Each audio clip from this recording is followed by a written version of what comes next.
If I had a crystal ball, you would have to pay me more money. I do see Philadelphia being more like New York in the sense that it's going to be more of a rental market than a buyer market. Yeah, we're going to be doing more rentals than sales. Our rental business is going to increase. Increase, yep. What else do I see? I do see interest rates coming down a tick. That's what I'm hearing from some of my mortgage experts that I stay in close contact with. That's pretty much it that I really can sense that I would bet money on. Rates coming down a tad bit, and the rental market in Philadelphia really kicking it up a notch. Welcome to the North Fork Experience, the podcast where we explore the journeys of exceptional individuals and businesses shaping our communities and industries. I'm your host, and today we have a true leader in the Philadelphia real estate community. He is the broker of record for Key Legacy Realty and an investment specialist and a realtor with over 15 years of experience. Please welcome Earnest Key. Thank you. I don't hear the round of applause, but that's fine. Yeah, we'll have to add that track in after the fact, I guess, huh? Yeah, why not? Make me feel a little more important. Absolutely. Earnest, it's fantastic to have you. Let's dive right in here. You began your career as a real estate investor over 15 years ago. How did that initial experience on the investment side shape your perspective and ultimately lead you to become a licensed realtor and now the broker of record for Key Legacy Realty? Wow, that's a great question. I'm going to attempt to give you the shortest version possible. Long story short, when I first started in the real estate space, I was an investor doing student rentals in the Temple University area. And so basically I hired an agent to sell my property because at the time I wasn't licensed. The agent on that transaction convinced me to get my license. I had no aspirations of being a real estate agent in a traditional sense, but I was attracted to the idea of being a realtor so I can buy real estate and sell it at a discount. Once people realized that I was licensed, basically they decided to use me to help them do the same thing I was doing. Yeah, and we've talked to a few people that their experience kind of mirrors your experience there, where they didn't really have aspirations of becoming a full-time realtor initially. They something got them involved in it, whether it be a little transaction or one of their friends or something saying, hey, you really have a knack for this, maybe you should think about signing up. So that's interesting that's part of your journey there too, that, you maybe didn't have aspirations of it, but it worked out for you in the long run there. Yeah, it did. Because honestly, I felt more in love with helping others than helping myself.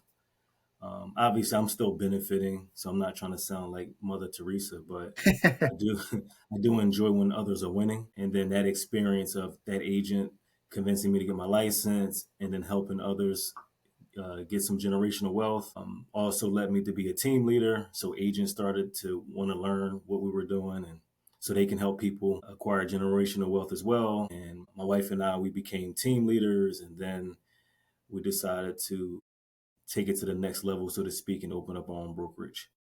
So that's like the synopsis of how we're here. Pretty unique for sure. So diving in a little further to your unique background, having served as a probation parole officer for 14 years while also building a real estate career, how did the skills you developed in that demanding public service role, such as communication, negotiation, translate and benefit your real estate practice?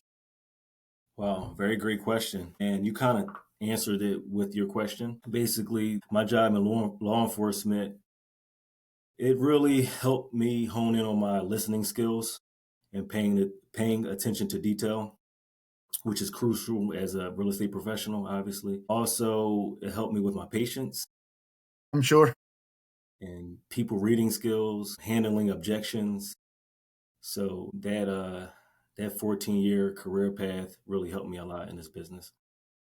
Yeah, I'm sure. You're at the end of the day, you're connecting people with properties, and it's really important, having those communication skills that really find out what the people want and to get them in the right unit for them that's really going to serve and meet their needs. Yeah, absolutely. Yeah, a lot of my work is really paying attention to detail. And you mentioned that C word, communication. Those two things really help. Yeah, absolutely. You got to, even in the real estate business, I'm sure you run into people from all sorts of different backgrounds and they have a bunch of different experiences too. So that experience that you have as that probation and parole officer, I'm sure was extremely valuable in that. Absolutely. I don't know if I want you to air this or send me the clip, but I find that in this business, the consumers are more difficult than my probationers were.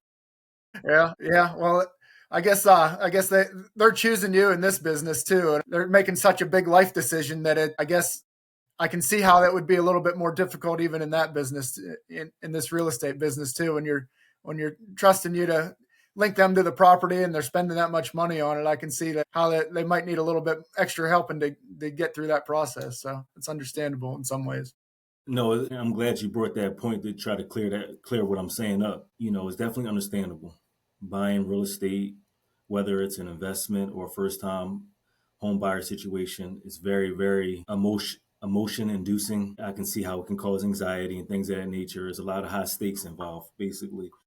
And because of that, that's why I don't lose my patience, Exactly. because I Yep. definitely understand that. And as someone that made that type of purchase before multiple times, like I tell some of the people I mentor, basically, even investors are emotional. We like to think that they're all about the numbers and analytics. They're emotional as well, which is fine because we're human, so we're going to Yeah. have emotions. So, I'm joking when I say that they're difficult because honestly, I love what I do and I love my consumers and clients. And so anyway, if you want to air the part that I said they were difficult, make sure you air Yeah. Well, the part that I cleaned it up and I say yeah. just keep being We'll difficult and I understand. have some clarification in there for sure, because yeah, it's certainly understandable when it's such a big investment, and they're putting so much of their time, effort, and money into that and property, whether like you said, be an investment or a home purchase. So it's understandable that that anxiety is certainly high at that time. So Yeah, for sure. We're talking tens of thousands of bucks. It's yep, no joke. absolutely. Sometimes more. Yeah. Yep. So, as the broker of record for Key Legacy Realty, what is your core business philosophy, and how do you ensure that your team maintains the high standards of professionalism and local expertise you are known for? That's another great question, Kurt. I can tell you very well media trained. So basically we have this mantra in my brokerage. It's DWE, the Disney World Experience. So just like I'm sure you've been to Disney World or you at least heard about it. Absolutely. The way they do things it is truly magical. Like you don't even see a straw wrapper on the ground or a piece of chewed up bubble gum. However, you also never see anyone cleaning. So the process is seamless, the experience is magical. So we try to replicate that at Key Legacy Realty to make the experience seamless and magical. Uh huh. Um, and we also want everyone to be enthusiastic and passionate about what we're doing here. Because to touch on the earlier point, buying real estate, selling real estate, or even leasing real estate is very emotional inducing. It's full of anxiety and nervousness. So we don't want to add to that with our negative mindsets and poor performance. So that's pretty much the culture of my brokerage. Yeah, trying to match Disney, that's tough expectations to lead up to. But yeah, I can see why that matters, and you're exactly right. You hit it on the head, and it's a lot of times it's taking care of the little things that really matter. I always said when you take care of the big thing or the little things, the big things start taking care of themselves. When you really put that extra effort into that small stuff, it really goes a long way, and I'm sure your clients can really see that as well. Right. Well, yeah, I think they do. We've been blessed to have clients that really believe in what we're trying to attempt. I'm trying to accomplish rather. And we have good reviews on Google. So I think to your point, our consumers and clients are buying into what we're trying to execute, which is awesome to see. Yeah, it's so critical to gain that trust in this industry for sure. Oh, yes. So your notable strengths include marketing listings, property management, and assisting first-time home buyers. How do you tailor your marketing strategies to effectively reach buyers in the competitive Philadelphia market? I mean, we do a good amount of social media marketing, and we're really good at staying in contact with people we've served in the past. And because, knock on wood, we do a great job for our clients, we get a lot of referrals.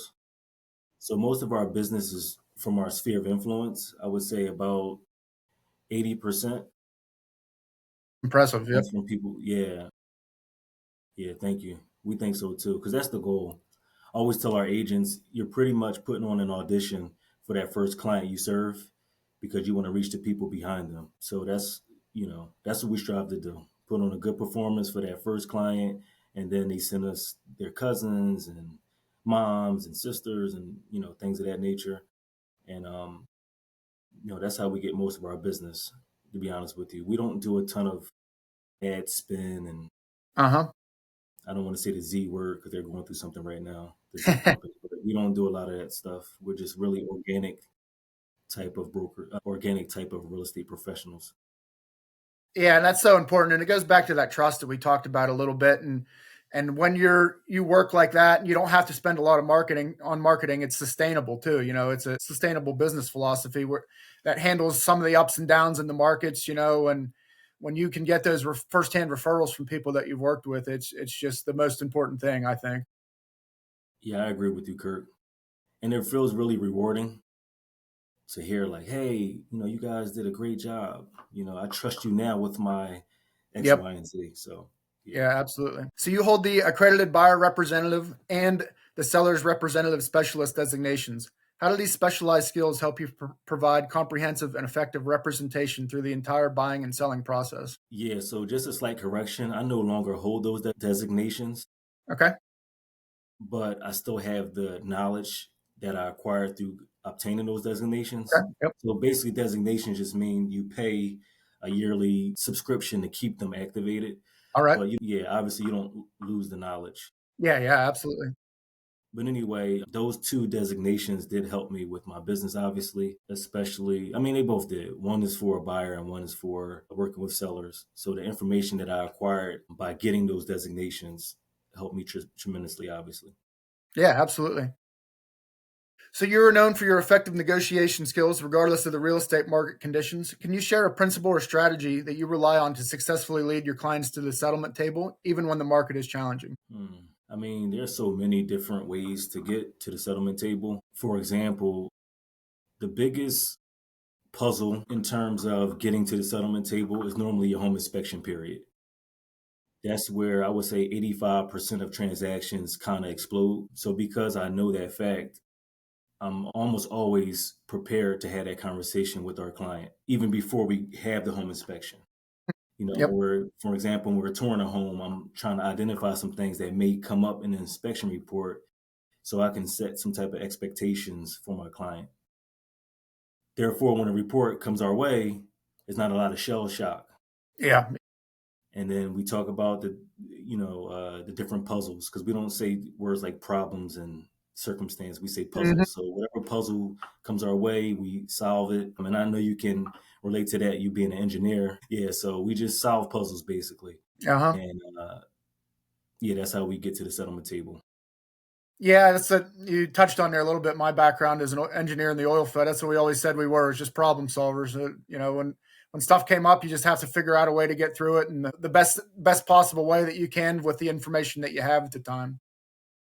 Absolutely, But yeah, one you kind of mentioned there, we always said hope for the best, but prepare for the worst. So it's good that you're kind of you know have a foresight on the some issues that might come up there, so you're not shocked or surprised by them all at once, and you can kind of prepare the buyers and sellers for those things a little bit too. So absolutely.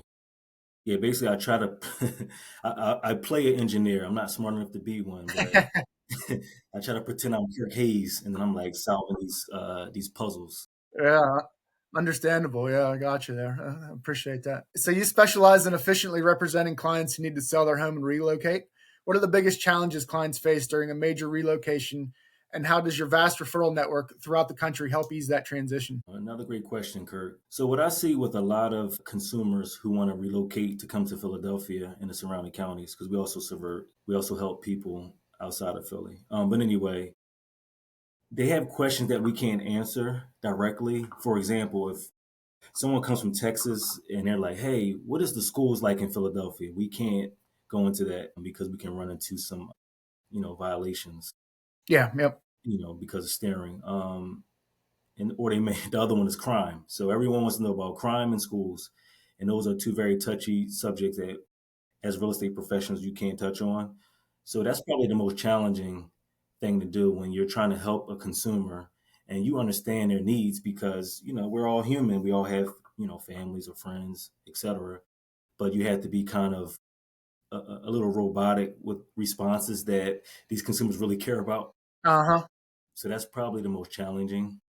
Just give them the information, but not getting into a jam with the real estate commission. Yeah, I can see how those could be touchy subjects too. And dealing with people maybe from other parts of the country, I can see how that adds another layer into difficulty of, getting through that conversation, let's say. Right. Yeah. So sometimes, there's a juncture point where you're educating the client about their home purchase and also educating them on things like fair housing violations. Yeah. Yeah. Here's not only some information about your home, but here's what we can and can't tell you also. Right. By still Understandable there. remaining human and compassionate. So it's Yeah, like, absolutely. yeah, balancing that. Try to serve you the best I can here, but there's some things we just can't do. Exactly. Gotcha. Yeah. So you spent nearly 5 years as an associate broker at Keller Williams, one of the largest brokerages. What was the most valuable lesson you took from that experience that you now apply to leading your own firm at Key Legacy Realty? One of the biggest things was compliance. So my previous brokerage, they were really big on compliance and having your paperwork tight and right. So as a broker, I'm thinking a lot about litigation. So you got to make sure your documentation is in order. So that was one of the biggest things I took away from that shop. Obviously, they were a bigger firm than we are. So they had the ability to have a lot of trials and errors. Yep. And they spent a lot of money on attorneys and things of that nature. So I was able to get that information without actually experiencing and spending the money that they spent to shore up their operation, if that makes sense. Yeah, that's a super critical thing when you're starting out on your own, especially you've been with such a big firm like Keller Williams there, and taking some of the mistakes that they've maybe made and seeing the experience that they used to maybe get through those mistakes and applying them to what you're doing moving forward. So you're not jumping into some of the same pitfalls that they might have saw, early. Right, exactly. And my broker was awesome over there. Her name was Vicky Carey. She's one of my mentors in this industry, and she was really knowledgeable and she was responsive. So I took some of that too, just to be as knowledgeable as I can be. I'm learning something every day. I don't know it all, even though my wife calls me a know-it-all, but I'm always curious and trying to learn and, try to keep all of our agents compliant because that's my job as a broker. If I'm not helping them keep their license, then I'm kind of useless. And I'm being responsive because I hear that as a complaint from some other realtors in this industry. They can't find their broker, but yeah, so those are some of the main takeaways I got from working at that firm.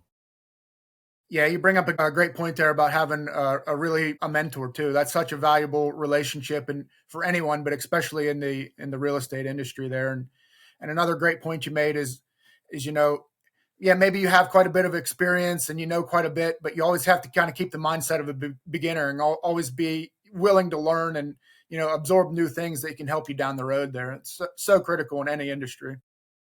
Absolutely. Yeah, if you don't stay curious in this business, then you're cooked. Yep, yeah, for sure. And it's like that a lot of places, but probably real estate is one of the big ones where that's really important because the market's always changing and fluctuating, and there's so much stuff that's out of your control that you just kind of have to react to that happens, that changes your market. That it's really important to keep learning about all those different things and how they're affecting you. Yeah, absolutely. So looking ahead, what key trends or shifts do you anticipate in the Philadelphia real estate market, especially concerning investment properties or the needs for first-time home buyers? Can you rephrase the question? I just want to Yeah, make sure I'm going to answer it appropriately. yeah, just in the future, like what do you think the market's going to be doing in the next, say, 6 to 12 months? You see any changes coming? Do you see any big differences that might shake things up a little bit? Hey, Kirk, if I had a crystal ball, you had to pay me more money.